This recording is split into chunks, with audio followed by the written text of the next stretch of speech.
أعوذ بالله من الشيطان الرجيم. بسم الله الرحمن الرحيم. إن الذين كفروا وماتوا وهم كفار أولئك عليهم لعنة الله والملائكة والناس أجمعين خالدين فيها لا يخفف عنهم العذاب ولا هم ينظرون وإلهكم إله واحد لا إله إلا هو الرحمن الرحيم. إن الذين كفروا بشكا كسانو كفر يوكلو وماتوا أو ديملشوا وهم كفار اداس حال کی چدی کافرانو اولئک علیہم دا کسان چدی پدی باندی لعنت اللہ لعنت اللہ تعالی دے والملائکت او دا فرشتو والناس اجمعین او دا خلق طولو خالدین فیہا ہمیشہ پاد کی دن کی میدی پدی لعنت کی لا یخفف عنہم العذاب نبشیس پکولی ددین عذاب ولا هم ینظرون او نبدیت مہلت ورکولی شی وإلهكم إله واحد او معبود تاسو معبود یو دے لا الہ نشت دے حسک معبود الا ہو سوا دہانا الرحمن چے بے حدا مہربان دے الرحیم انتہائی رحم کون کے دے ادی آیتنو کے دا حق نا دا انکار کون کو دا مذمت بیان دے چکم خلق دا حق نے انکارو کی ندیتا کافر ویلی کی گئی دا اللہ تعالیٰ دا ذات نے انکار کول یا دا پیغمبر نے انکار کول یا دا اللہ دا کتاب نے انکار کول دیتا کافر ویلی کی گئی کم انسان چی کفر اکڑو او پا کفر باندې برقرار اوسیدو تردی چی مرگ ولو دا کفر پا حالت کی راغی نو دست با اس قسمہ دا توبہ بنش قبل ورکی دی او نبی عذر قبلی گی او نپا سزا کی او پا عذاب کی وکمی رازی ہاں دنیا کی انسان تا محلت دے انسان دمر نمخ کے مخ کی توبہ باسی دخل کفر نا و دخل گناہن نا نکا ارسم نا زندگی کفر کی تیرہ کڑی دا غبت اللہ تعالی معاف کی لیکن خاتمہ پا کفر باندی وشوا بیاد معافی و توبہ دروازہ بند دا مخ کے اتنو کے دا حق دا پٹولو بیانو یہود و نصاراو کتمان حق و حقی پٹ کڑے ہو او دلتا دا حق نا دا انکار بیان دے نو دیکھ عموم دے ہر یو کافر کتمان حقم کی یعنی ہر یو کافر دا حق نا انکار کون کم دے او حق لر پٹون کم دے او ہر یو حق پٹون کی ضروری چاہم حال کافری نو دلتا کی عموم دے دی حق پٹ کریم دے و دا حق نے انکارو مکڑو دا دی سزا بالکو دائین سخت دا ان الذین کفروا بے شکا کسانو چی کفر یوکڑو دا الذین کفروا مخ کے یهودو حق پټ کړی و، نو که دغه یهودو ایمان راونړ نو حق پټولو سره سره د حق نه انکار هم وکړو. وماتو او دی مړه شو، یعنې حق یې پټ کړو، د حق نه انکار هم وکړو او بیا په دې باندې برقرار اوسېدو، مداومت اختیار کو تر دې چې مرګ ولم په دې حال کې راغی. وهم کفار، په داسې حال کې چې د انکار کوونکي او کافرانو. یا دا معلومه شوه که یو انسان اوله زمانه کې کفر کړو لیکن خاتمه په ایمان باندې وشوه، نو مخکې کفر ورته معاف دی. لکه بخاری شریف کی روایت ته انما الاعمال بالخواتیم، د اعمالو دارومدار په خاتمه باندې دی او د زندګۍ دارومدارم په خاتمه باندې دی. انسان خاتمه چې سمه وشو به دی کامیاب دی، او کاوله زندګي سمه ده لیکن خاتمه په کفر باندې وشوه نو ناکام دی. لکه دا کم خلک چې مرتد شي نو اوله زندگی خو به سمئی لیکن خاتمه په کفر باندې وشوه، نو مخکې هر څه تباه او برباد شو. ځکه دا کفر او شرک او منافقت داسې ګناه دی چې دا مخکنی تمام نیکۍ دا ضایع کړي او برباد کړي. لئن اشرکت لیحبطن عملک، که چېرې تا شرک وکړو ستا مخکني تمام اعمال به باطل شي. نو دا نه چې صرف د شرک سزا به وي او نیکۍ ګنې قبولې دي، هغه ټولې نیکۍ برباد او ضایع شوې. او که انسان ډېره زندګي په کفر کې، په شرک کې، په نفاق او ګناهونو کې تېره کړي لیکن آخرنۍ زندګي د ایمان په حالت کې صحیح تېره کړه، نو مخکې تمام ګناهونه که شرک دی او که کفر دی هغه هر څه به الله تعالی معاف کړي. لکه ان الله لا یغفر ان یشرک به ویغفر ما دون ذلک لمن یشاء. نور ګناهونه الله تعالی د مړ نه پس هم تا ته معاف کړي، شرک د تر مړ نه پس بیا نه معاف کړي، او دنیا کې ته شرک هم معاف کړي بیا. او د هغې زنده مثال صحابه کرام رضی الله تعالی عنهم دی. صحابه کرام رضی الله تعالی عنهم کې ډېر حضرات داسې وو چې ډېره زمانه په کفر کې تېره کړه لیکن آخره کې ورته الله تعالی د ایمان دولت نصیب کو، کامیاب لړه دنیا نه. ابو سفیان رضی الله عنه ټول زندگی د نبی علیہ السلام په مخالفت کې تېروله او آخره 2 کاله فتح مکې په مکه باندې مسلمان شو، کامیاب شو، صحابي دی.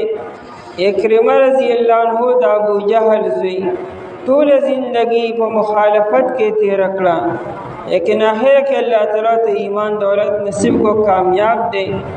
د ابو سفیان بیبي هند رضی الله تعالی عنها ټول زندگی د نبی علیہ السلام په مخالفت کې تېره کړې ده لیکن د فتح مکې په موقع ته الله تعالی د ایمان دولت نصیب کو، کامیاب شوه. وماتو ودی مړه شو په داسې حال کې کفارو چې د انکار کوونکو کافرانو. اولئک علیهم، دا کسان چې دی په دې باندې لعنت الله، لعنت د الله تعالی دی. د الله تعالی لعنت په دې خلکو باندې دی، یعنې دې د الله تعالی د رحمت نه لرې شو. ډېرې دا تمه امید نه ساتي چې الله تعالی ډېر مهربان او رحیم ذات هم ته معافي وکړي. بېشکه الله تعالی مهربان او رحیم ذات دی. خدای پرم څه شرایط دي، ضوابط دي. انسان د ایمان سره دنیا نه لړو نو آخرت کې که چېرې ګناهونه یې هغه ته الله تعالی معاف کړي، لیکن تا ایمان د دنیا نه ونړو نو ته د الله تعالی هغه وسیع رحمت امید مه ساته چې تا ته معافي وکړي. والملائکة و د فرشتو، د فرشتو به هم لعنت وي. والناس اجمعین، او د خلقو دا اجمعین صرف الناس سر نه لګي، دا اجمعین الناس سر او ملائکه ټول سر لګي. ان تمام فرشتو او تمام انسانانو په دی باندې لعنت دی. دانه چې صرف د تمام انسانانو په لعنت دی. دا اجمعین روح المانی لیکي ودا تاکید در ټول لپاره د الملائکه او د الناس ټول لپاره. ابو العالیہ مشهور مفسر دی. هغه وی چې دا به د قیامت پر ورځ باندې الله تعالی به کافر راوړي خپل مخې ته به ودري، نو الله تعالی په خپل لعنت ووایي. دا الله تعالی د لعنت نه بعد فرشتي او په باندې لعنت ووایي. بیا مؤمنان مسلمانان په دا کافر باندې لعنت ووایي. وی دا مطلب دی د اولئک علیهم لعنت الله والملائکه والناس اجمعین، چې په دی باندې لعنتونه دا ټول وي.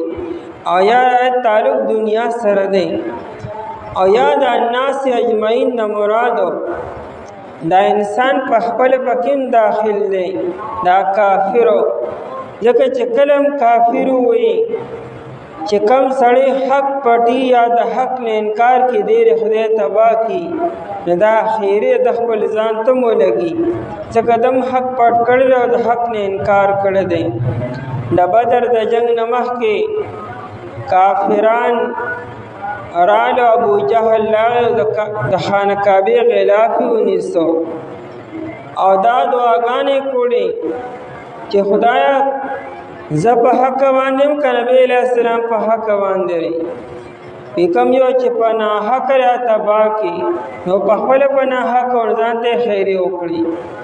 چې څومره خیرې نبی علیہ السلام ته کولې مسلمان ټول خپل ځان ته وکړي نو په خپله تباه او برباد شو. د موسی علیہ السلام مقابله کې بلعم بن باعوره هغه موسی علیہ السلام ته خیرې کولې، ډېر مستجاب الدعواتو خلق ول لالچ ورکو چې موسی علیہ السلام ته خیرې وکړه چې زموږ قوم کامیاب شي. په لالچ کې راغی موسی علیہ السلام ته خیرې کولې چې د موسی علیہ السلام نوم به اغوستو دی په خپل ځان به د خدای ما تباه کړي، خدای ما سره داسې وکړي. نو کله چې انسان د حق مقابله کې حق ته خیریږي د خپل ځان ته راځي. کلم چې انسان خدای ظالم تباه کړي او دې په خپل ظالم نه ځان ته خیری کیولو. کلم چې انسان چې څوک حق پټي هغه تباه کړي خپل ځان نوم به یادي کده حق پټ کړی وي. نو شاه عبدالعزیز سے وی چې اصل کې والناس اجمعین کې دې په خپلم داخل دی دا کافرو. خالدین فیها ہمیشہ بیدی پدا فیها کی دا حازمیر دی لعنت ترائی دے ہمیشہ بیدی پدا لعنت کی. علامہ بیضاوی سے تفسیر بیضاوی کی وچ دا فیها مراد لعنت تے او یا فیها کی دی النار تا دکا لعنت سر لازم اور دے مخود اور ذکر ندر آگلے دا النار ذکر ہو مخی نشتایت کے لعنت سر لازم اور دے. کم انسان کی پر لعنت کی گرفتار شو جہنم تو رسیدو نو لعنت و لازم نے اور سرا نزکا النار پر دے اور کے بدے ہمیشہ لا یخففو نوشی سپکولی عنہم العذاب و دین عذاب ہمیشہ بدے پر دے اور کے. نو دیکھ دا یو احتمال پیدا کېدو چې څنګه دنیا کې انسان په یو جرم کې گرفتار شي او هغه ته سزا ورکول کېږي نو کله چوټي راشي او کله سزا کې تخفیف وشي او کله معافي ولګي. پیر دا پلان کې روز دا نو دای په وجه باندې دته معافي ولګي دا یا نن چوټي را نو سزا نن نشته دی. نو آیا التبم داسې چلی وي نه په جهنم کې نه چوټي شته په عذاب کې او نه معافي شته او نه مهلت شته او نه وقفه شته او نه د آرام دپاره ټیم شته. یعنې هلته خو ورځو مکمل ورځ ده، شپه خو هلته شتې نه. هغه فرشتې چېرې نه هغې ستړي کېږي نه، دی خو کار دکه دی. لکه کمې فرشتې ته چې کومه ذمهداري حواله شوه بس هغه بیا مسلسل هغه کی. فرشتې هغه مخلوق دی چې خوراک او څښاک نه کوي، اوده کېږي نه، آرام نه کوي، ستړي کېږي نه، هغوی په چا باندې رحم بم نه کوي د جهنم فرشتې. نو لا یخفف عنهم العذاب، وی د جهنم عذاب د دنیا په عذاب او تکلیف باندې مه قیاس کوئ. دنیا کې خو راحت هم شته او عذاب کې معافي هم شته او کمی هم شته. او که انسان هر څومره ظالمي خو د بل چغې واوري او د هغه درد او تکلیف چې واوري نړۍ پرې رحم وکړي نو سزا ورته کمه کړي. لیکن هلته دا مسله نشته، لا یخففو، نه به شي سپکولی عنهم العذاب د دې نه عذابو. طرفة عین، د سترګو د رب برابر ومو. ولا هم ینظرون، او نه به دې ته مهلت ورکولی شي. د ینظرون لفظي معنی نه به دې ته کتلی شي. مونږ پښتو کې هم دا الفاظ استعمالوي. ته ما ته لږ وګوره، یره ما ته وګوره، مطلب ما له مهلت راکړه. چې چا ته کتل هغه ته مهلت ورکولو. ولا هم ینظرون، او نه به دې ته کتلی شي، یعنې نه به دې ته مهلت ورکولی شي. ولا هم یمهلون، دا ولا یخفف عنهم العذاب تعلق چې کله انسان جهنم ته داخل شو، د داخلېدو نه بعد په عذاب کې کمی نشته. او ولا هم ینظرون تعلق جهنم ته داخلېدو نه مخکې د یو انسان فیصله وشوه چې دا جهنمي دی ولا جهنم ته داخل شوی نه دی، نو دې باید تکلیف منت سماجت شروع کی. مال مقرر کې ما واپس دنیا ته ولېږې، یا دلته مال مقرر کې چې ایمان نه وړم. نو قرآن ولا هم ینظرون جهنم ته داخلېدو نه مخکې دې ته مهلت نشي ورکولی کېدی. یو چانس هلته نشته، یا داسې بل امتحان نشته چې انسان وقفه میلاو شي، مهلت ورته میلاو شي، چانس ورته میلاو شي او انسان ایمان نه وړي، نه به سیده به جهنم ته ځي. او دارنګه چې جهنم ته ور داخل شو نه هلته بیا معافي نشته او کمی نشته. وإلهکم إله واحد، او معبود ستاسو معبود یو دی. الله تعالی د کامل توحید بیان دی. کافران بوي اجعل الآلهة إلها واحدا ان هذا لشيء عجاب. ودا نبی علیہ السلام عجیبه انسان دی، عجیبه خبرې کی. ودا تمام معبودانو پځې یو معبودو، حالانکه د هر کار د پاره خپل معبود، د هر ورځې د پاره خپل معبود، د خیر د پاره ځان لا، د شر د پاره ځان لا، د هر ورځې د پاره خپل معبود پکار دی. د ځمکې د پاره خپل او د اسمان د پاره خپل، د سفر د پاره خپل او د نعمت د پاره د اولاد د پاره ځان لا. نو دې چې صرف یو معبود، ان هذا لشیء عجاب، دا خو ډېره عجیبه خبره ده. قرآن کریم په دې خبره باندې زور اچي، الهکم اله واحد. ابن عباس رضی الله عنه فرمایي چې خانه کعبه نه غیر چاپیرو 360 بوتان لاړو.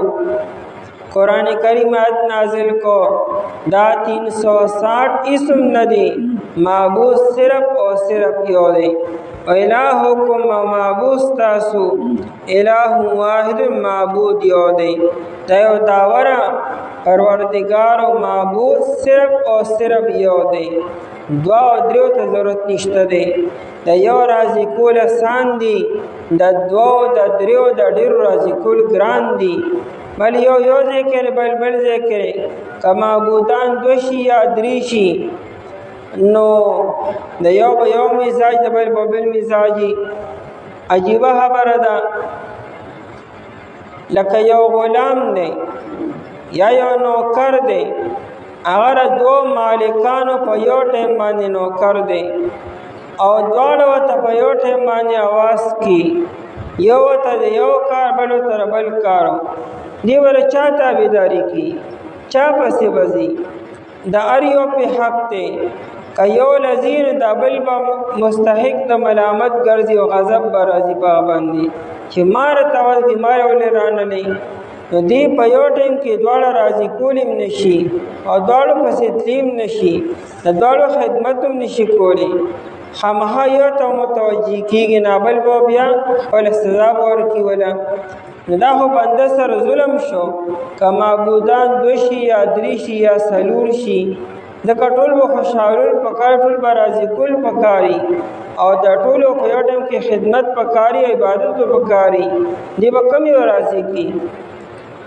عقل هم دا نه مني چې معبودان 2 او 3 شي. و الهکم اله واحد، او معبود ستاسو معبود یو دی، لا اله الا هو، نشته څوک معبود سوا د هغه نه، الرحمن الرحیم، چې بے حد مهربان انتہائی رحم کوونکی دی. عبادت نیازمندی ته وي، د چا د حد نه زیات عجزي کولو، نو د الله تعالی بے حد مهربان او انتہائی رحم کوونکی دی. د داسې ذات لایق دی چې دا بندگی دی وکړی شي، ځکه د الله تعالی احسانات او انعامات په انسان باندې دی لا پیدا شوی نه، د هغه وخت نه شروع دي. انسان لا نطفه وه، د نطفې نه د الله تعالی احسانات په بنده باندې شروع دي او د انسان ته ځوانېدو تر بوډا کېدو پورې. نو داسې ذات خو لایق دی چې دا بندګي دې وکړی شي او د هغه د یووالي اقرار دې وکړی شي. اسماء بنت یزید ابن سکن رضی الله تعالی عنها انصاریه صحابی ده، ابو داود شریف کې او ترمذی شریف کې دا روایت ده. هغه وی ما د نبی علیہ الصلوۃ والسلام نه اوریدل چې اسم اعظم په 2 آیتونو کې دی. اسم اعظم د الله تعالی لوی نوم ته وی، د الله تعالی ټول نومونه لوی دي او دا بعضې نومونه پکې خاص دي چې په دغه نومونو سره د الله نه کوم سوال وکړی شي او سوال جایز وي نو الله تعالی قبول کړي.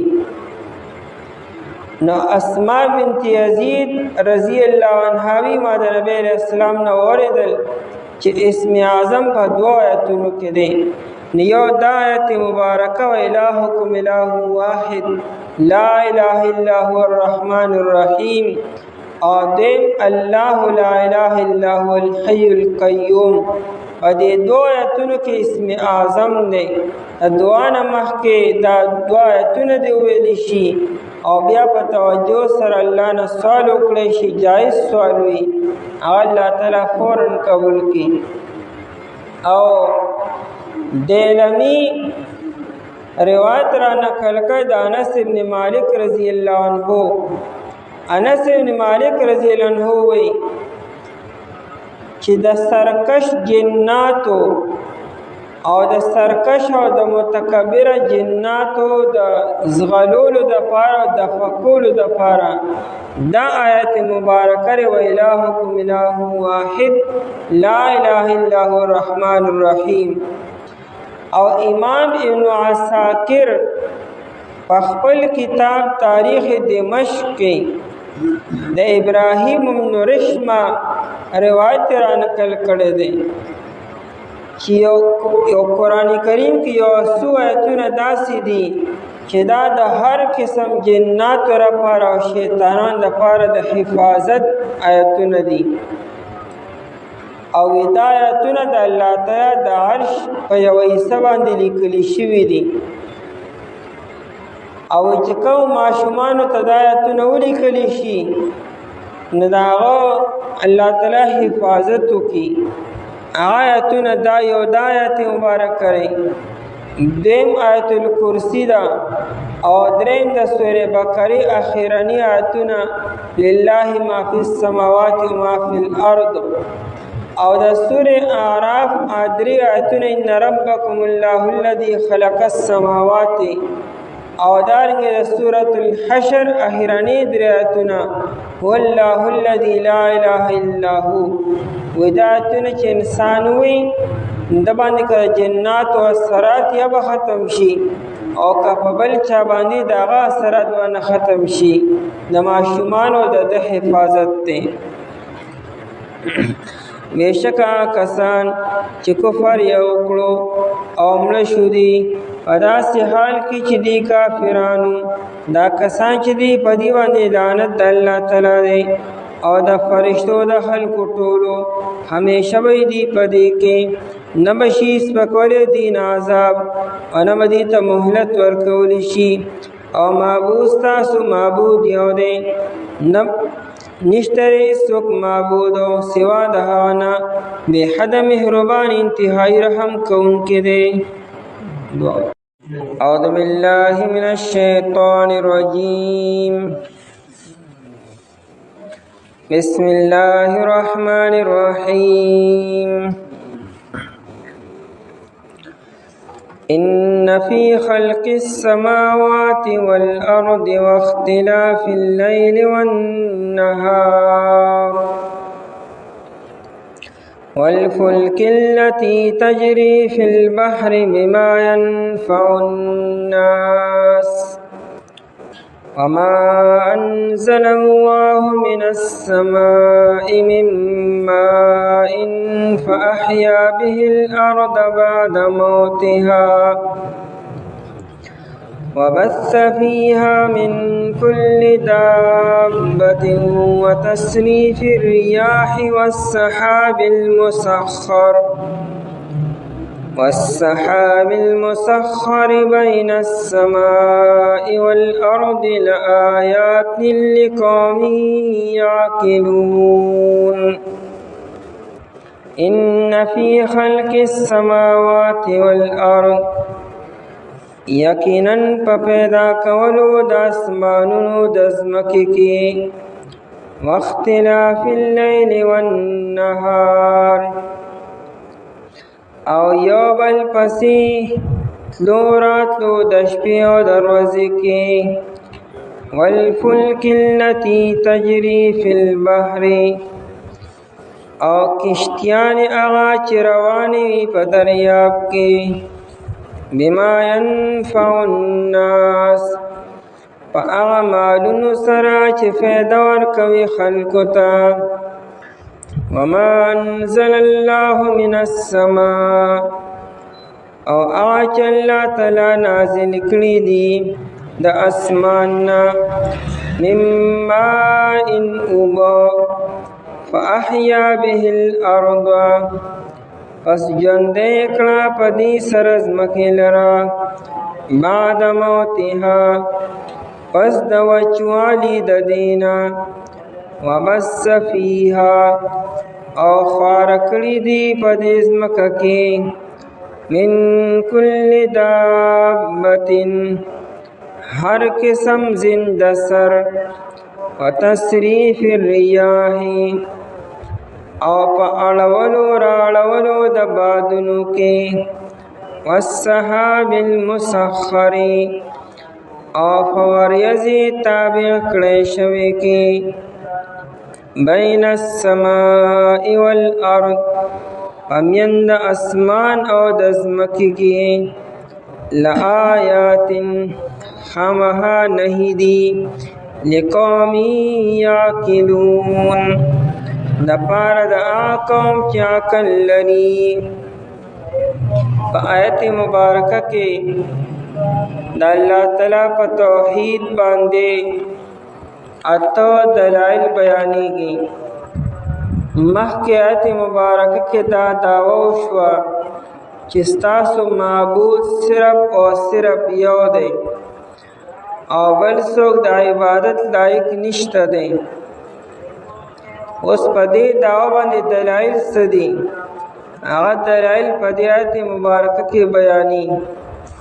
ابن عباس رضی اللہ عنہما فرمائی چې کله دا مخکنی آیت مبارکه نازل شو نو د خانه کعبه نه غیر چاپیر 360 بوتان پراتو نو فعجب المشرکون مشرکان تعجب کو وقالو دیوی ان محمدا یقولو وی نبی علیہ السلام وی چې ان الہکم الہ واحد معبود صرف او صرف یو دی نو کچره دی رښتینی وی نو فلیاتنا بآیت ان کان من الصادقین وکدا نبی علیہ السلام رښتیا وی چې معبود یو دی نو د الله تعالی په یووالي یو دلیل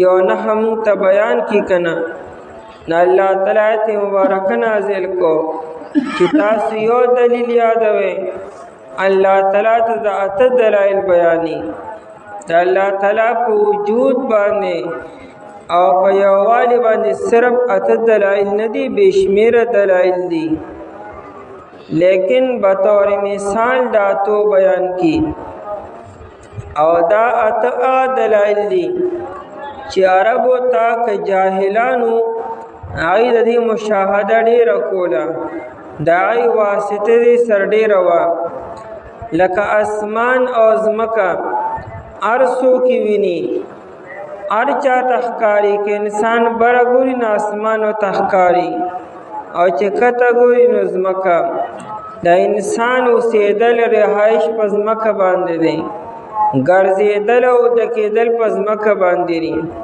د ځمکې نه انسان لرې نه دی نو که ښکته ګوري او عبرت نظر باندې ورته وګوري دا د الله تعالی په وجود باندې دلیل دی دارنګې دا شپه او ورځو هر سړی ردی مشاهده کی انسان د شپې او د ورځې نه بار نه دی په شپه ورځ کې دننه راګیر دی او دا خبرې بار بار راځي انسان دې ته وګوري دې نه به څنګه انکار کی او دغه رنګې د عربو واسطه سمندر سره ډېره وه دوی به سمندري سفر ډېرې زیاتې کولې عربو الله تعالی په دې کې ډېر لوی مهارت ورکړو عرب د دې بادشاهانو د سمندرو نو دوی به سفرې کولې کله یمن ته او کله حبشې ته سودان ته او دا مشاهده دی کوله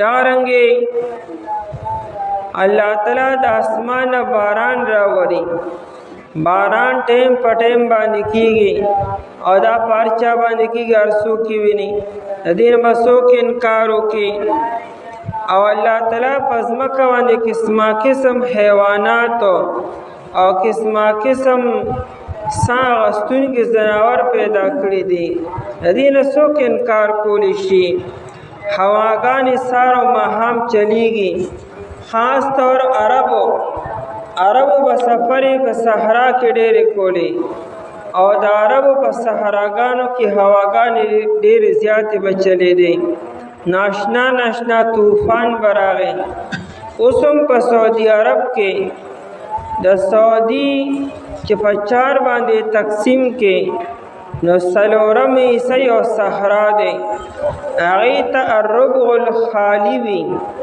الربع الخالي د سعودي پوره څلورم حصه دومره وسیع صحرا دی چې تایې ته یو قافله لړه نه روکه شوه بیا د هغې واپس راتله نشته دی په دې زمانه کې هم هغه ناشنا صحراګانې نو دې کې به دې سفرې کولې او هواګانې به دې لیدې او چلېدې به د دې مشاهده به دې کوله او دا وریځې انسان ویني نو په دې دا اته دلایل دي دې نه به څوک انکار وکړي او دا اته واړه خبرې د الله تعالی په وجود باندې او د الله تعالی په یووالي باندې دا دلایل د قدرت دي اخره کې الله تعالی فرمایي لآیات لقوم یعقلون چې چا کې عقل دی د پر پدې کې دلایل دی ورنه که عقل پکې نشتا نو اوري به ویني با ګوري با مشاهده با کې بیا وته منکار کې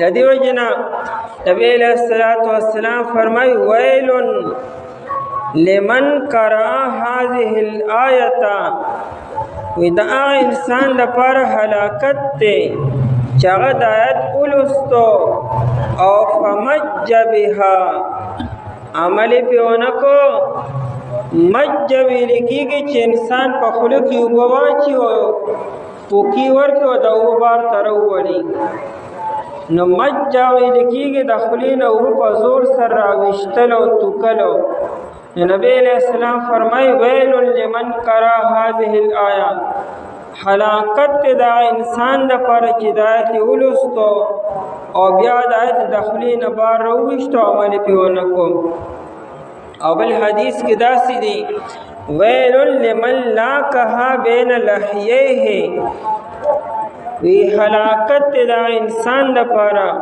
چې د آیت د دو جامو منځ کې جو یعنی دو جاو منز کی ہوئی لیکن ولم یتفکر فیہا اور پدیات کی بیان فکر انکو جگہ قرآن کریم لقوم یعقلون وی عقل مند انسان آدھے چی پدیوان دی غور فکر ہوکے اور دین دا نتیجہ اخذ کی چا اللہ جل شانہ وحدہ لا شریک تے اس کر دی باوجود اغا پدی نتیجہ نرسیدو نو معلومی کی دا چې دکی عقل نشتا یا عقل کمزور دی عقل کی فتور دی ورنہ دا اللہ تعالیٰ پا بیان کی و پا قدرتوں کی سکمی نشتا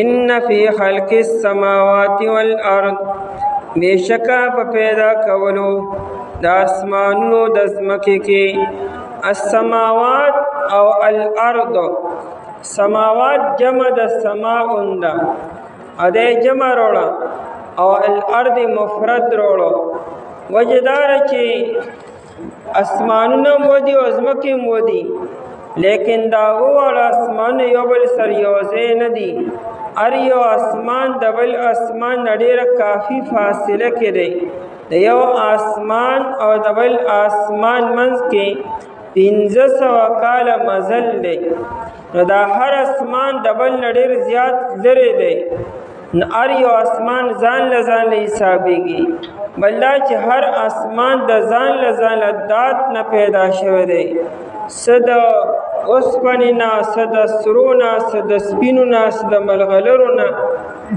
نو هر یو اسمان د ځان له ځان له مادې نه او د میټر نه پیدا شوی دی نو ځکه سماوات جمع روړه او ځمکې مودي لیکن داو اور ازمکی یو بل سر انخطی دی لکه څنګه چې دا پیاز دا ټنګری چې وي دا پټ یو بل پورې انخطی وي دارنګې دا ازمکی یو بل پورې انخطی ری نو داو اور ازمکی په منزل دی یو ازمکی دی بل وجه دا ده چې دا ازمکی وو اور د خاورې نه پیدا دی یعنی دا وړو ماده خوره ده نو ځکه وړو ځمکې په منزله دی او ځمکې شوه نو ځکه قرآن کریم الارض ځمکه مفرد روړو او سماوات جمع روړو سماوات د سما نه دی سما یسمو سموون اوچتیدو توی بلند ہونا تا دی آسمان تا آسمان ولی وی دام دی انسان نو اوچت تی عربی ناشنا جبلا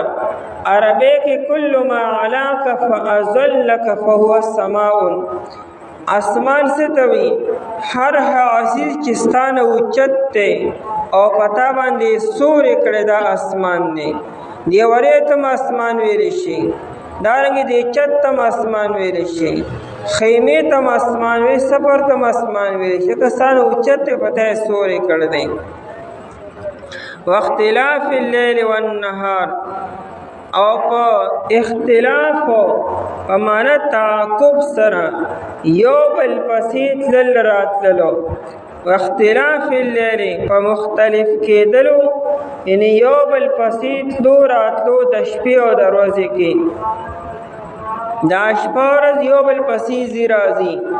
یو مطلب دا دی چې شپه راشي نو ورځ لاړه شي، او بیا چې ورځ راشي نو شپه لاړه شي، د یو بل پسې لاړو رالو.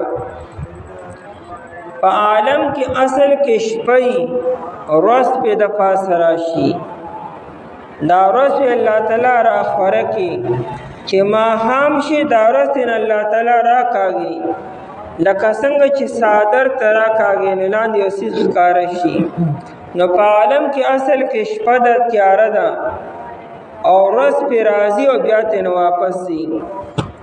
وآیت لهم اللیل نسلخ منه النهار. د شپې نه الله تعالی ورځ را کاږي. الله تعالی چې کله دا کائنات پیدا کړو تیاره وه، نو وروسته به الله تعالی نور سپوږمۍ پیدا کړو نو رڼا راغله. عالم کې شپه د مخکې نه موجود ده، خو ورځ پې د پاسه راغله. نو اختلاف اللیل والنهار، او په مختلف کېدلو د شپې او د ورځې کې، او لیل مقدم کو ځکه چې شپه مخکې پیدا شوې ده او ورځ وروستو. بلدا چې شپه مخکې راځي او ورځ وروستو راځي. دا اوس چې کومه شپه روانه ده دا نننۍ ورځې سر نه ده، دا سبانۍ ورځې سره ده. سبا چې کومه ورځ راځي د هغې شپه نن شروع شوې ده. او دا دلیل دا دی چې موږ د رمضان میاشت ووینو نو سهار له روژه کوو. نو میاشت خلک د شپې نه ګوري. دا خو نه کوي چې نن موږ روژه ګانې وخوړله، نن هم شپه میاشت ولیدی شوه، سبا زموږ روژه ده. نن میاشت ولیدی شوه، سبا زموږ اختر دی. دې وجې نه دا شپه مخکې راځي او ورځ وروستو راځي. واختلاف اللیل والنهار، او په مختلف کېدلو یا یو بل پسې تلو راتلو د شپې او د ورځې کې. او یا د اختلاف معنا دا ده چې دا شپه او ورځ کله کمیږي او کله سیوا کېږي.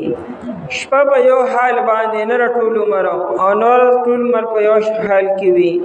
شپه چې کمیږي نو ورځ سیوا کېږي، او چې شپه سیوا کېږي نو ورځ کمیږي. لکه په اوړي کې شپه کمیږي نو ورځ خود به خود سیوا کېږي، او په ژمي کې ورځ کمیږي نو شپه ورپسې سیوا کېږي. په دې کې هم د الله تعالی احسان دی. ټول عمر شپه نه ده، ټول عمر ورځ نه ده. ټول عمر انسان په یو حال باندې، کله ګرمي او کله سردي، او دا دواړه د انسان د فایدې دپاره. والفلک التي، او دریم دلیلو فلک داسې یو لفظ دی چې دا مفرد هم دی دا جمع هم راځي. یعنې د یو کشتۍ دپاره هم فلک راځي، او د ډیرو کشتیانو دپاره هم فلک راځي. والفلک التي، او کشتیان هغه دلته کې دا جمع استعمال شوې ده. او کشتیان هغه تجري فی البحر، چې روانې وي په دریاب کې. لومبنۍ کشتۍ دا حضرت نوح علیه السلام جوړه کړې ده. د دې نه مخکې د کشتۍ تصور په دنیا کې نو، او د دې علم هم الله تعالی انسان ته ورکړی دی. لکه نوح علیه السلام چې کشتۍ جوړوله، دا علم دا نقشه هغه ټول الله تعالی نوح علیه السلام ته ورکړې وه. او دای نه بعد بیا دا په دنیا کې رایش و روانه وه. عربو په دې کې ډېر مهارت حاصل کړو، بلکې د مسلمانانو د ترقۍ او د عروج بنیادی وجه دا وه چې سمندرونو باندې قبضه وه، او په سمندرونو باندې تجارت کو، او دې کې دې مهارت و. او د مسلمانانو د زوال یو بنیادی وجه دا هم ده چې مسلمانان سمندرونه دې د لاس نه لړلو، او قبضه پې د غیرو راله، او مسلمانان د دې په فن باندې کمزوري شو، نو ځکه غیرو ترقي وکړه. ځکه دنیا تقریبا 75% تجارت دا د سمندر په لار باندې کیږي. د ټول نه ارزانو او سستا تجارت چې دی دا سمندري سفر باندې دی. د ټول نه مهنګا تجارت دا هوایي سفر باندې دی، بیا ورپسې زمینی باندې او بیا په سمندري باندې. یو څه چې انتهایی آسان قیمت باندې او ارزان او په آسانه باندې یو ملک نه بل ملک ته منتقل کې دا لاره سمندر دی. ای خرچه نه راځي، په زمینی لاره خو ستا تیل لګي نورم بلا، او هوایي خو بیا ډېر زیاتو. نو والفلک التي او کشتیانې هغه تجري چې روانې فی البحر په دریاب کې، او دا په هوا سره روانې وي. نو دا ارس د الله تعالی احسان دی. تو اوبو کې یو کاڼی واچو هغه ډوبېږي ښکته، او کشتۍ په څو ټنه وي او پای کې څومره خلک او څومره وزن وي، هغه کشتۍ نه ډوبېږي. الله تعالی سمندر تابع کړی دی ځکه کشتۍ نه ډوبېږي. والفلک التي او کشتیانې هغه تجري چې روانې فی البحر په دریاب کې، بما ينفع الناس په هغه مالونو سره چې فایده ورکوي خلکو ته. بما ينفع الناس خلک پکې مالونه وړي تجارتونه کې سفرې کې په خپله. پخوا زمانه کې بردتن خلک چې حج لتلو عمرې له هم د سمندر په لاره باندې بتللو. وما انزل الله او څلورم دلیل هغه چې الله تعالی نازل کړي دي من السماء د اسمان نه من ماء اوبو، باران الله تعالی د اسمان نه راوري. دا د الله تعالی قدرت دی، د انسان په اختیار کې نه ده. که د انسان په وس کې وي ولې به قحط راته بیا. که دا باران د انسان په خپل اختیار او په خپل وس کې وي دنیا کې به چې قحط نو راغلی، او د انسان به اراده کړی باران به ورېدلو او څومره چې ده غوښته. او که انسان په وس کې وي نو باران به بیا نه ورېدو. انا کې باران وریږي، انسان دعاګانې هم کوي او کوشش هم کوي، لیکن نشي بچ کېدی. نو دا د الله تعالی په قدرت کې ده، نه دا د په دې بوتانو په وس کې نه د انسان په وس کې ده.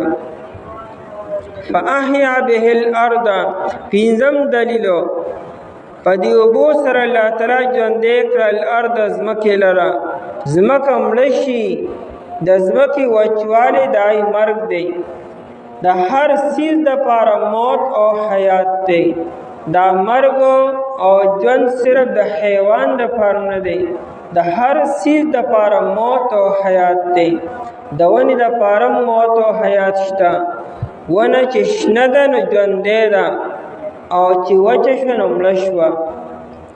ګټه چې روغه ده نو ژوندی ده، او چې ماته شوه نو بیا ده مړه شوه. دغه رنګې د انسان دا لباس چېرې جامې دا چې کله استری کړي تاودي وینځلې دا ژوندی دي، دا هم ذکر کړي د الله تعالی. او کله د انسان دا جامې چې کله خیرنې شي نو دا بیا ذکر نه کړي، دا د مرګ دی. بیا د دې وجې نه د ایمان دپاره فقهاو دا مسله لیکلې ده چې امام دې هر وخت همیشه پاک او صفا کپړې اچي، چې رد دا جامې دا د الله تعالی ذکر کی. د هر څیز دپاره موت او حیات دی. دا موت او حیات صرف د حیوان دپاره نه دی.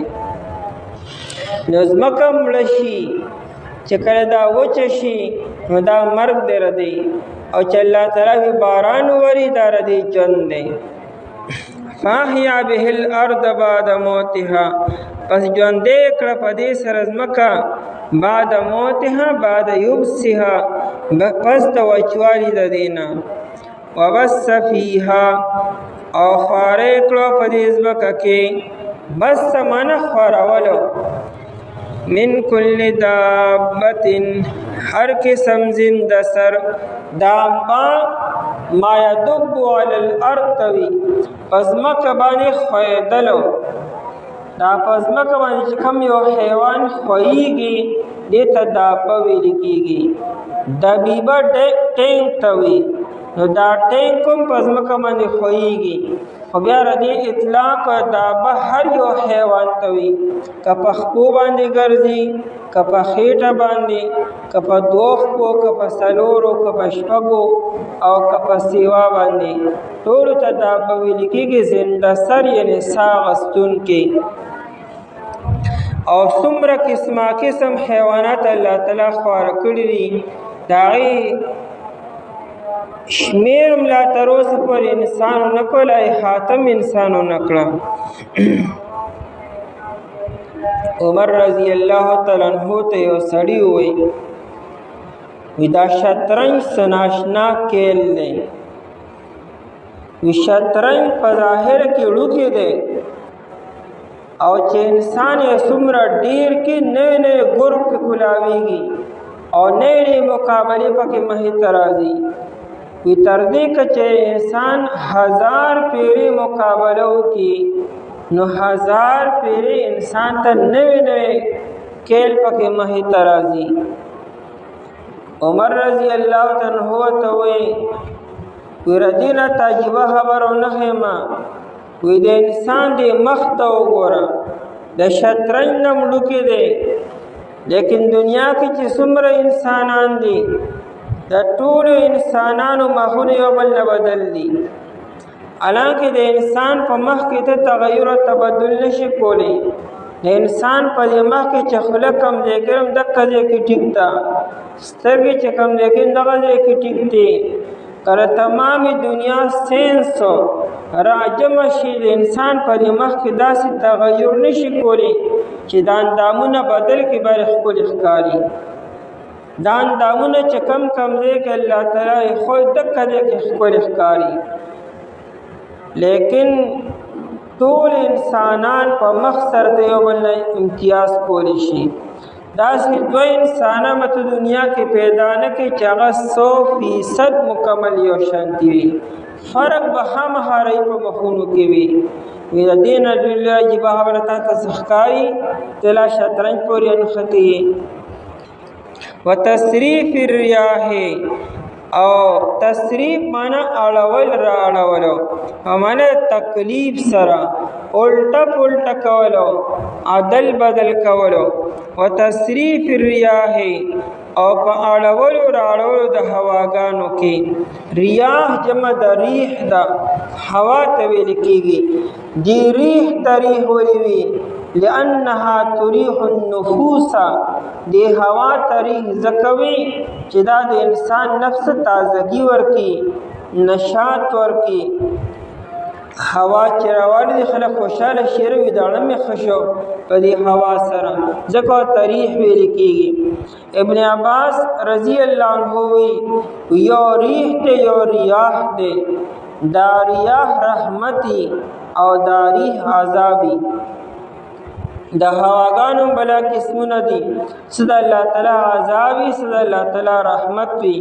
نبی علیہ الصلوۃ والسلام فرمایي نصرت بالصبا، فالصبا هوا سره زما مدد کړی شوی دی. دا د مشرق د طرف نه راوالوزي، دا هوا د الله تعالی رحمت دی. او خاص طور سحر نور خطو ټیم کې دا نری هوا باد نسیم چوتا سوای، دا هوا د الله تعالی رحمت وی. واهلکت عاد بالدبور، او قوم عاد هلاک کړي شي او په دبور هوا سره د قبله ر طرف نه چې کوم هوا راوي دا تبعی راولي.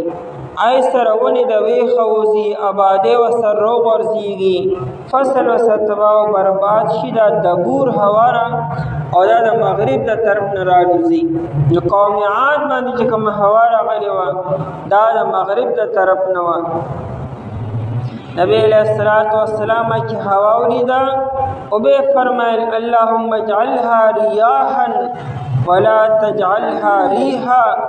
الا دا هوا زمون د پر رحمت ګرځي او زمون د پر عذاب م ګرځي. نبی علیہ الصلوۃ والسلام فرمایل لا تسب الريح، هوا ته ور کنځلونه کې که هوا رااله خطرناک او نقصان شو نو خیری مکوي هوا ته، فإنها مأمورة، هوا د الله د حکم تابع ده، په خپل هنه لوزي. ها دا دعا کوي چې الله دا هوا د موږ لپاره رحمت ذریعہ وګرځي او دا عذاب باعث مګرځي. نبی علیہ السلام بدا دعا کوله چې کله هوا براواله تا اللهم إني أسألك خيرها وخير ما فيها وخير ما أرسلت به. الله دا هوا چې راغلی دا استانه دې د خیر سوال کوما او کم خیر چې پدې کې خو دې او د کم خیر د پاره چې دا را لېږلې شوې ده. واعوذ بك من شرها وشر ما فيها وشر ما أرسلت به. الله ردی د شر نه پناه غواړم چې کم شر په دې هوا کې دنه پوره نه پناه غواړم او د کم شر د پاره چې دا را لېږلې شوې نه پناه غواړم. وتصریف الرياح او پاړولو راړولو د هواګانو کې والسحاب المسخر او وریز تابع کړی شوی سحاب وریز توی دا اسم جنس ته واحد صحابتون ندی صحاب من راکاگل او کینچنا دیوالی تولی صحابی دا مراکاگل شی المسخر تابع کړی شوی بین السماء والارض ومن د اسمان او د ځمکې کې دا څومره باران وریږي د وریځې نه په ټنونو من اوبو په وریځې کې وي او دا راغورځېږي نه دا وریځو دومره ډېرې اوبه یې بره نیسلي دي او دا چا نیسلي دي دا هوا دا وریځ چا مسخر کړې ده.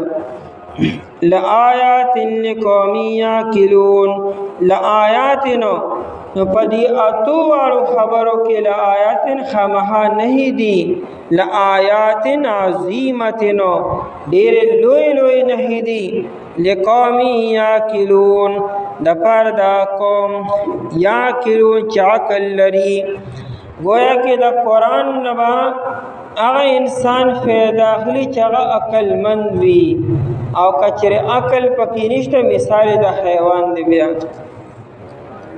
بېشکه پیدا کولو د اسمانو د ځمکې کې او په یو بل پسې توراتو د شپې او د ورځې کې او په کشتیانو کې چې رواني په دریاب کې په اعمالونو سره چې فایده ورکوي خلکو ته او په هغه څه چې الله تعالی نازل کړي د اسمان نه اوبه پس ژوندی کړه په دې سره ځمکه پس د وچوالي د دې نه او خاره کړي دي په دې کې هر قسم حیوان زنده سر او پاړولو راړولو د بادونو کې او پورې تابع کړی شي په من د اسمان او د ځمکې کې خامخا نهري د پاده قوم چې عقل لري.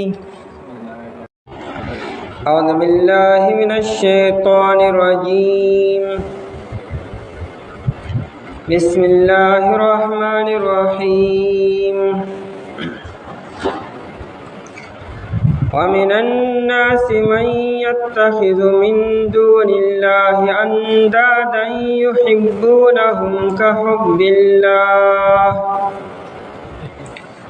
والذين آمنوا أشد حبا لله ولو يرى الذين ظلموا إذ يرون العذاب أن القوة لله جميعا وأن الله شديد العذاب.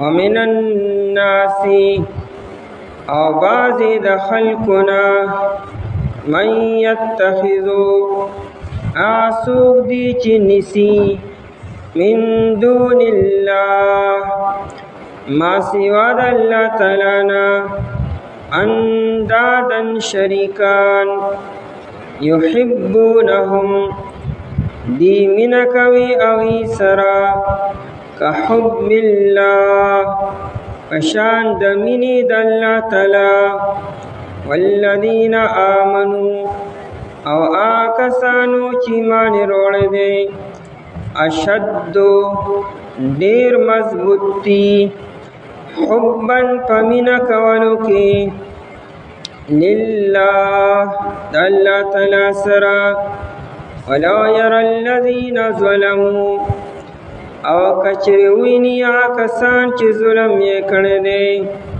اذ يرون العذاب کلا چې دی به وویني عذاب لرا ان القوة لله جميعا چې بېشکه طاقت د الله تعالی دپاره دی ټول وان الله شدید العذاب او بېشک الله تعالی چې دی سخت عذاب والا دی په آیت مبارکه کې د شرک مذمت بیانېږي مخکې د الله تعالی د توحید بیان شو او الله تعالی په توحید باندې اته دلایل قائم کړو اوس فرمای چې دومره واضح بیان نه بعد اوسم داسې خلک شته چې د الله تعالی نه ما سوا مخلوق سره خپل امیدونه وابسته کړي او د مخلوق نه امیدونه ساتي او مخلوق را لګي خالق سره برابري مخلوق له د خالق درجه ورکي او خالق سره په قوت او طاقت کې برابر ساتي دا څومره کمکلتوب دی چې الله جل شانه ذات ته چې دا کم لوی اته کارونه کوي او د الله نه ما سوا کم داسې یو مخلوق ته چې تاسو له دا یو کار وکړي نو دا مخلوق الله تعالی سره برابرول په درجه کې دا څومره کمکلتوب او نادانی ده آیت مبارکه کې د مشرکین او مذمت ته چې مشرکین بوتان الله تعالی سره برابري اور الله تعالی چې څنګه تعظیم پکار دی هغه شان تعظیم د دې بوتانو کې او عبادت خو صرف او صرف د الله تعالی پکار دی او دی عبادت د دې معبودانو کې اصل کې د شرک بلا قسمونه دي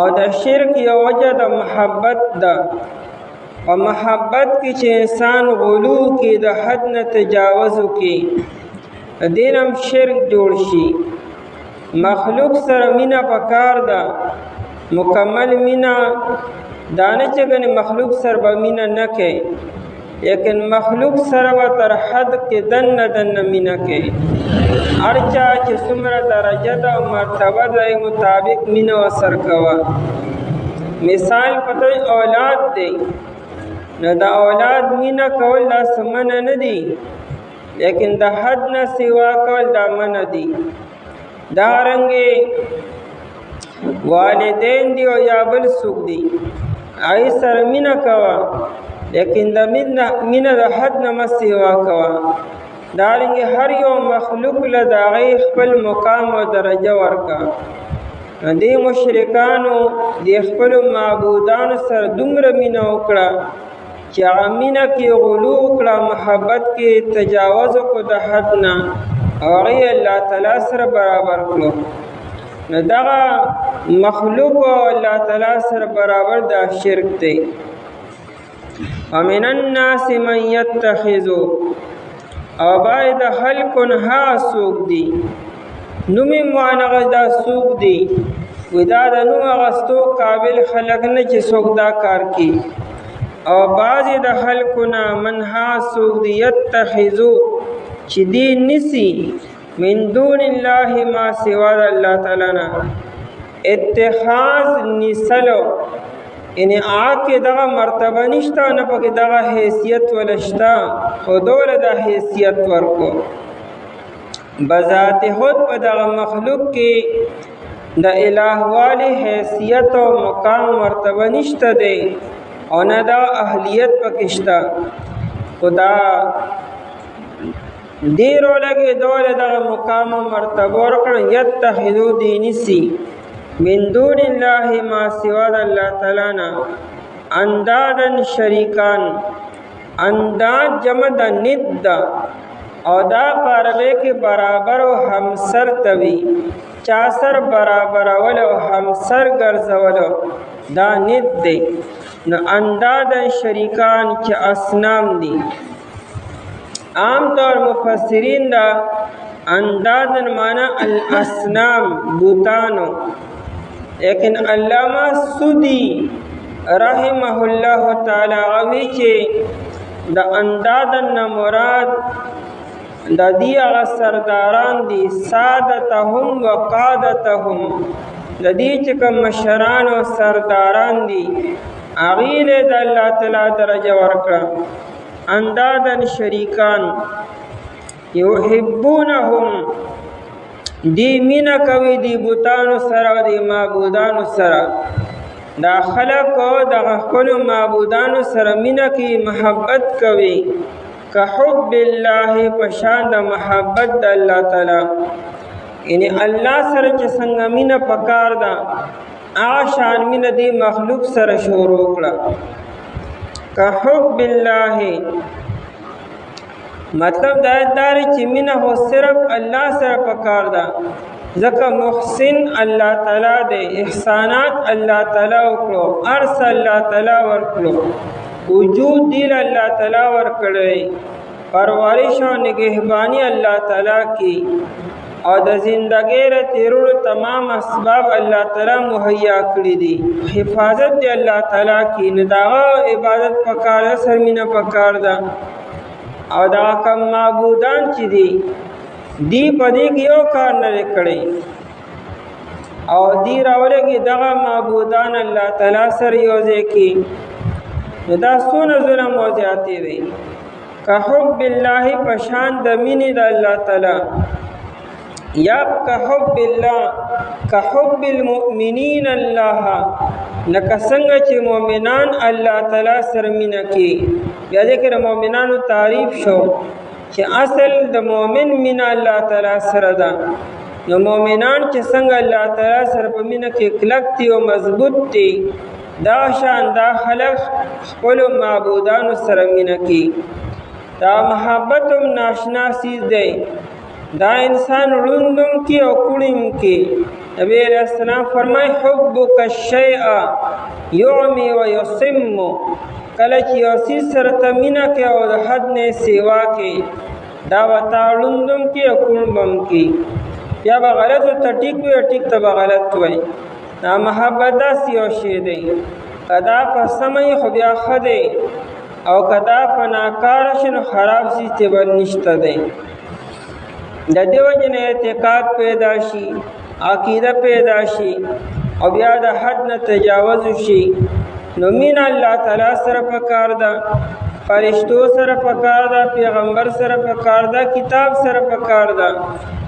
لیکن که انسان پیغمبر سره مين د حد نه سیوا کی الله تعالی سره برابر کی دا ظلم او زیاتی شو ان دا مين وبال شو الله تعالی سره مين کول یا پیغمبر سره مینه کولو نو پیغمبر سره مینه ډیره ښه ده دا خو د ایمان علامت دی لیکن یو انسان پیغمبر سره مینه دومره ډیره وکړي چې الله تعالی سره برابر کړي نو دا مینه اوس وبال شو دارنګه فرشتو سره مینه پکار ده لیکن فرشتو سره دومره مینه کول چې الله تعالی سره برابر کړي دا وبال دی جایز نه دی نو ارچا خپل خپل حق ورکول پکار دی نو مکمل مینا خالص مینا او بے انتہا مینا اللہ تعالی سره پکار دا او اللہ تعالی نه ما سوا چې کم یو سیزم نه اثر بمینا کې په حدود کې دن نه بکې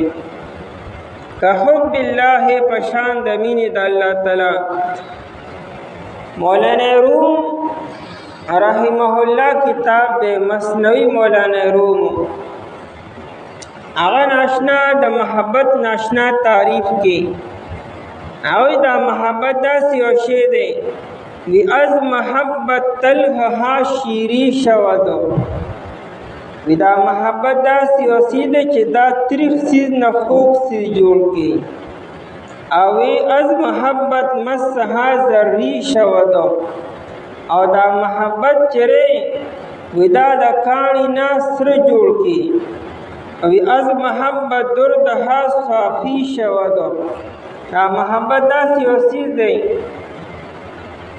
کہ لکا سنگ دا تیلو پا ویخ کے عطور سیز پاتی تیل چڑچوتوی یا دا چے پا ویخ کے چکم ویخ پاتی شی بیا غم صفا شي ورسره، او از محبت درد ها شافي شوه ده.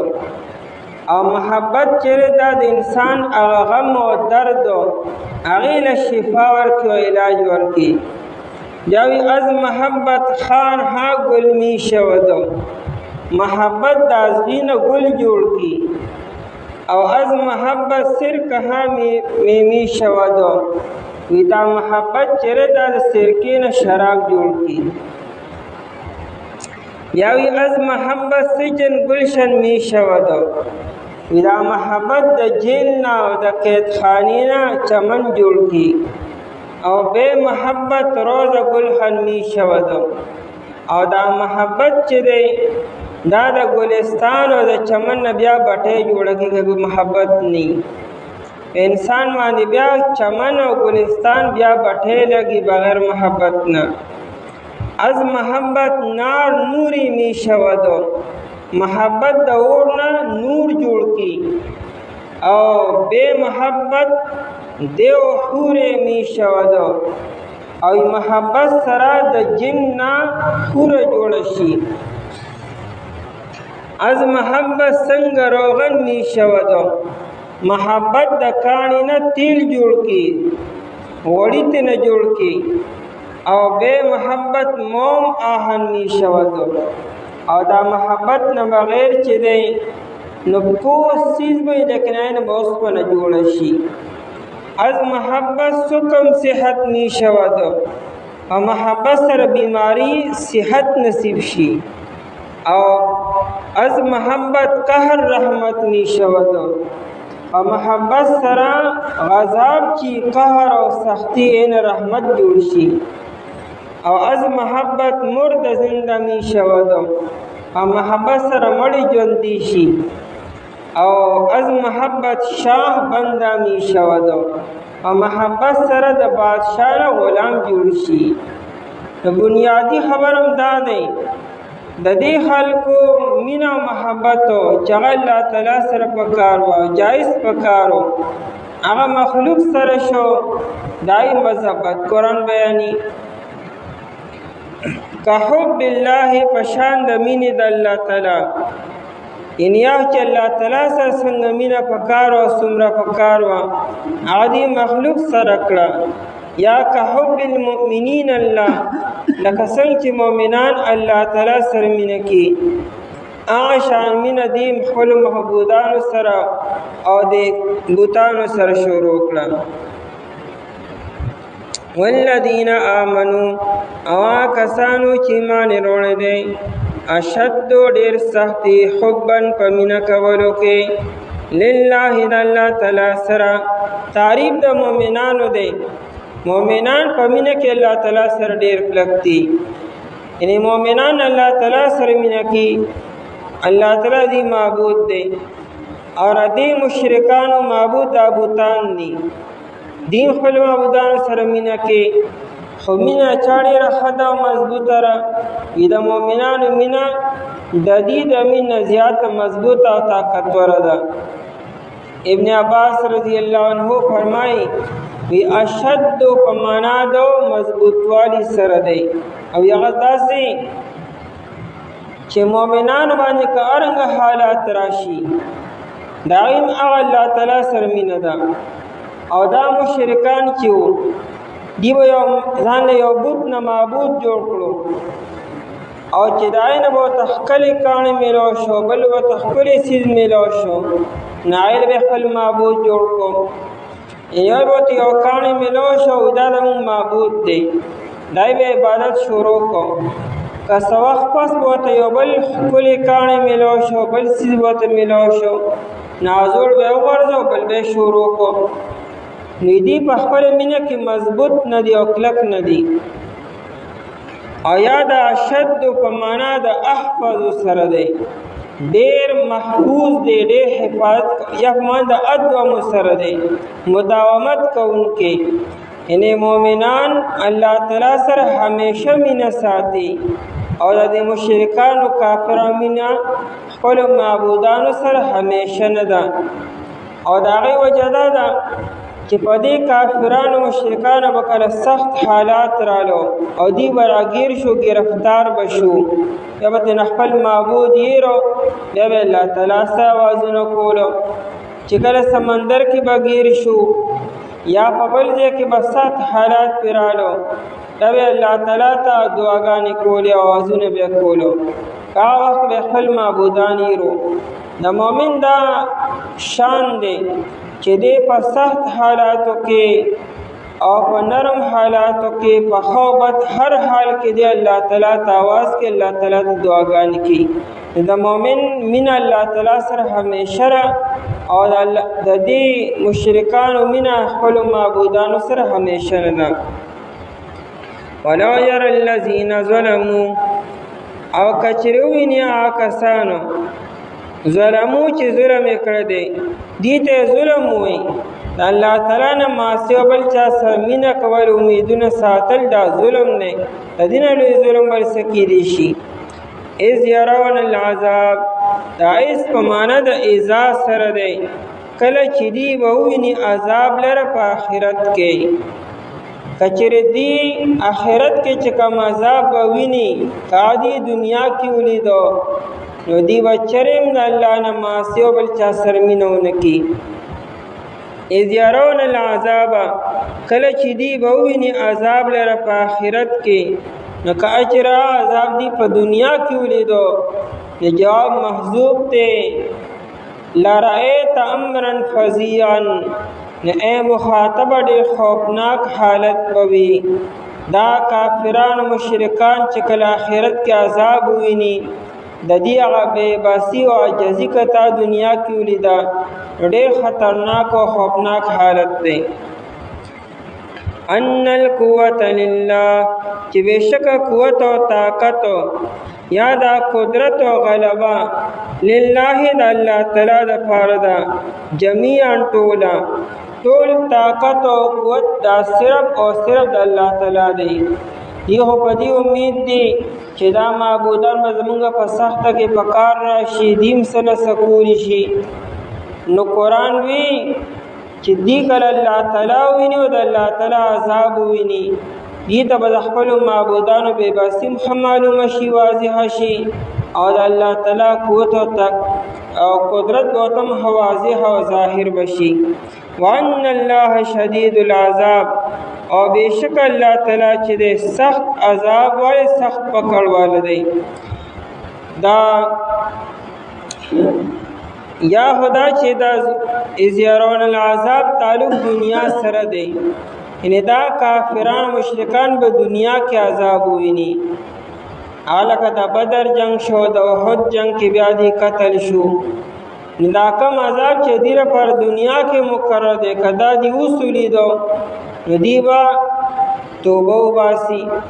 او یا مراد نه د آخرت عذاب دی، چې آخرت کې به دی کم عذاب ویني، که دی دنیا کې اوس ولیدو، نو دی به چرېم شرک ونه کړي. او بعضې د خلکو نه څوک دی چې نیسي ما سوا د الله تعالی نه شریکان، دی مینه کوي خپلو معبودانو سره په شان د مینې د الله تعالی. او هغه کسان چې ایمان یې راوړی دی ډېر سخت دي په مینه کولو کې د الله تعالی سره. او که چېرې وویني هغه کسان چې ظلم یې کړی دی، کله چې دی وویني عذاب لره، چې بېشکه قدرت د الله تعالی دپاره دی ټول، او بېشکه الله تعالی چې دی سخت عذاب والا دی.